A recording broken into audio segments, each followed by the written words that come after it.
Here we go. Please join in. So you probably want to know why I didn't give you more of a background before we started the movie, since it's a sequel. And when Larry and I decided to put the project together, we made a promise to each other. And that was that this film couldn't just be a stepbrother or a recognition of the original. It had to be able to stand on its own as a sovereign movie. And hopefully we achieved that. And I think you did. I loved it. I mean, I thought it was fantastic. Really funny. And I apologize, I didn't, and I'll talk to the Colonial Ed Theater. Wood would be proud. Thank you. I'll talk to the Colonial Theater.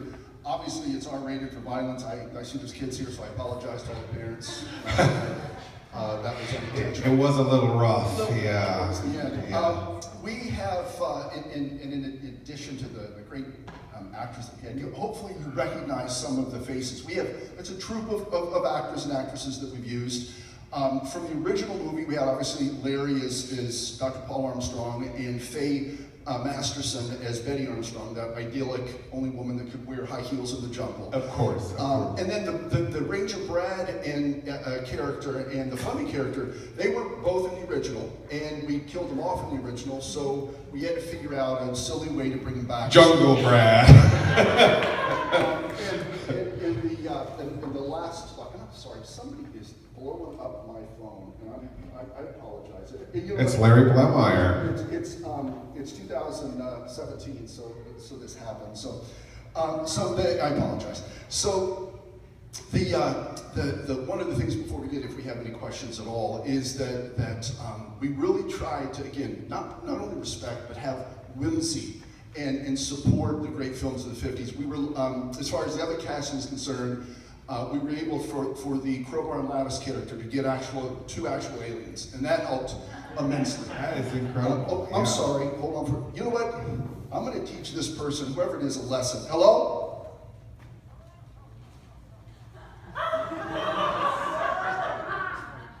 Hold on, I'm having trouble hearing you. Are you there? You know who it is, ladies and gentlemen. I couldn't, it's the lost skeleton of cadaver calling us. Skeleton, are you there? Is this Mark Stuart, the father of lies? This is Mark, yes. You're the one responsible for this parade of nonsense that you're just inflicted on the poor people of Blobfest. By the way, I'm looking on this. Where exactly is Blobfest? Blobfest is in the iconic Colonial Theater in Phoenixville, Pennsylvania. All right, that's beside the point. I don't know about the Blobfest, but I find the whole fest thing disturbing. And we all, first of all, you got a lot of people crying right now, Skeleton. I just wanted to share that with you. It is what I do. Well, everybody, can we thank the Skeleton for taking time out of his covered life? And obviously, that is our great friend, director, star of Lost Skeleton, Cadaver, Lost Skeleton Turns again, Larry Blemeyer. Larry, thanks for calling, buddy. It really was Larry. Wow. I was joking. Once earlier. again, we did a Whoa. little drama there. Any questions that we have from anyone? And I can do Johnny Hughes style, and I can jump down there and mic you if you do have a question. So, you want to raise your hand, anybody? Okay, hold on. I'll do this guy. Don't pull a hamstring. Get those steps in, Lobo. Yeah, he did it. I heard something snap, but Hey, Mark. yes. You mentioned that it was a sequel, and I apologize for not being familiar with the original. But Get out. I'm sorry. Is there going to be another one? It's a valid question. And we are in pre-production for Lost Skeleton 3. As you saw in the film, the skull was crushed pretty aggressively. And that was kind of to put an end to that hideous creature. We have a feeling, we've contacted some of the finest scientists, doctors, pharmacologists, and leopard salespeople to put perhaps a Lost Skeleton 3 together. So yeah, we're there could be some kind of product placement with crazy glue. Ladies and gentlemen, Mr. Lobo, he's been out here all day for 3 days. And by the way, You're going to say that was scripted? No, just ripped out of his gigantic mind like that. Any other questions? Yes, sir. I would like both a production reason and a in-story reason for the switch off from Super Skelerama. Skeletorama to blazing color. Yes, that's what I'm talking about. Okay, that's a really thoughtful question. Next. Actually, one of the inspirations. So we have a bunch of directors that Larry and I talk about and think through in the same way Michael and I, when we build the Monster Rock albums, we go back to the origins of great film. And one of our favorite, what was then defined as pure fantasy film, was Wizard of Oz by Victor Fleming. So the reason we did that, number one, the first film was all black and white, but we truly wanted to pay homage to that. Can you pay homage? So we really wanted to pay homage to the Victor Fleming's turning on of the color switch, and that's what we did. And a lot I of made that films, up, and, but I hope he- it and, sounds- and it sounded great. A lot of although The Wizard of Oz is probably the most famous film from going from black and white to color. Correct. In the 50s, there were a lot of movies where, for budgetary reasons, they would have the movie mostly black and white and have like a color segment. Right. Because people wanted to see films that were in color, since that was new kind of, the pricier A movies were all in color, and a lot of the B movies were in color. But you had things like The Tingler, where there'd be one segment where the bathtub's full of blood, or Red Planet Mars, where they put a red filter instead of color. Right. Angry Red Planet, when they had the Right. Cinerama, whenever they were on the surface of the planet, there was Sure. all this blazing reddish tint on everything. That's right. So Good question. so it definitely is in period with the B movies of the 50s, and it's gimmicky as heck, of course, Thank goodness. which makes it work. perfectly. Absolutely. Any other questions? Michael Graves? Okay, so I have two questions. Oh, boy. And one is, why did the skeleton scream whenever Peter said that he didn't have any limbs? Mm-hmm. Why? It was a realization, and it was very simple.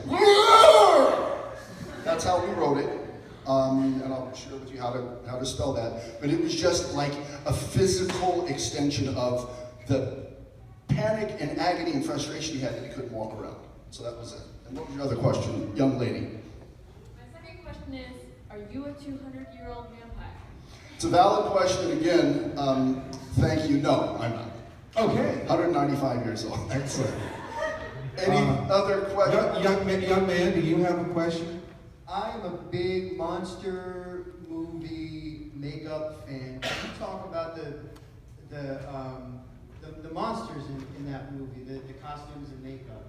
So you saw at the end credits, at the beginning credits, you saw a couple of different entities that were involved. One, and I always mispronounce the name, but the Chibro brothers, and they've done a ton of contemporary real special effects. One of the things that we've been committed to for the first and second film is what's called practical effects or real special effects rather than CGX, computer generated graphics. So we worked, and it was fun on the set, the trilobite scene, where we, believe it or not, that was one of the scenes that took the longest to film. And the reason was because we couldn't get the wire into the frame. Because you have to see that wire to make sure. So, and then the Frank Lapito was the person who played the Grand Abaddon, and he actually, I don't know if anybody watches Face Off, other than Natalie and I, and he was actually a participant in the first season and the sixth season as well as a makeup artist.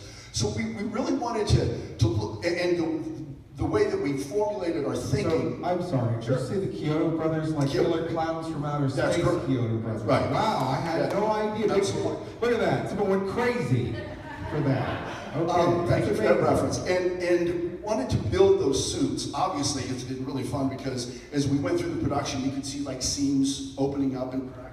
And so in the middle of the film, it looks the suit steam because we shot those first. And in the beginning of the film, scenes that we shot at the last, cracking and so forth. But we wanted to craft those costumes like the King Kong Godzilla films.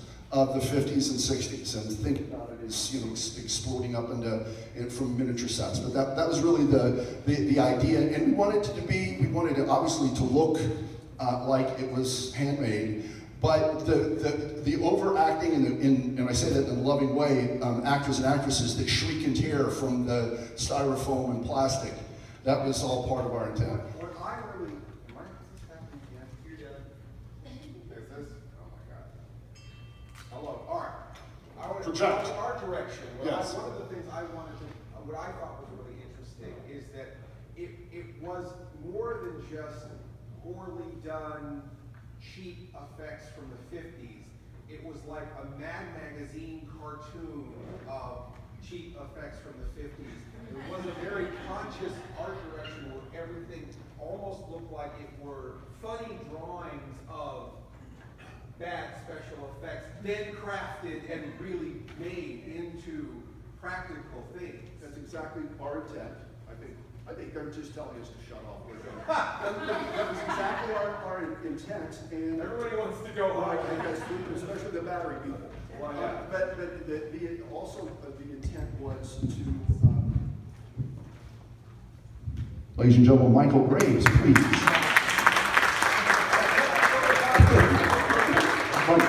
Does a little of everything. He'll be making sopas and tacos in about 15 minutes out in the lobby. He makes these great balloon animals as well. Those aren't animals, but that's okay. And I really don't remember what we were talking about, but ladies and gentlemen, Michael Graves. Yeah, right. So we had a person who has a very broad Hollywood career background, and his name is Tony Tremblay. Anthony Tremblay, if you IDBM him, you'll see that he's worked in. IMDb? Are you? I didn't know you were, but if he is, he is IMDb. But There's a cream for that. and a salmon powder.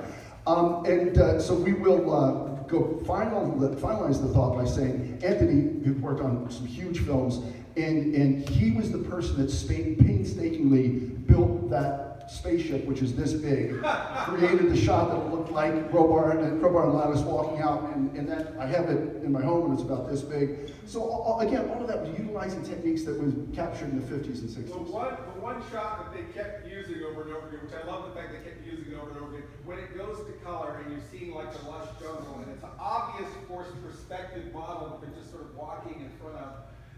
It's really, it's wonderful. Made me think of a lot of those movies, but also you're impressed in a totally different way because you go, wow, someone like made a little model and set it in front of a camera, and it's like there's this charming, almost like when you see miniatures, you're like, if I was there, I could touch that. I could play with those phony-looking trees. Without question, and the other thought and part of the fun we had, so Sable Ranch is where we shot this one, as I said at the beginning. Where is that? It's right outside of Los Angeles.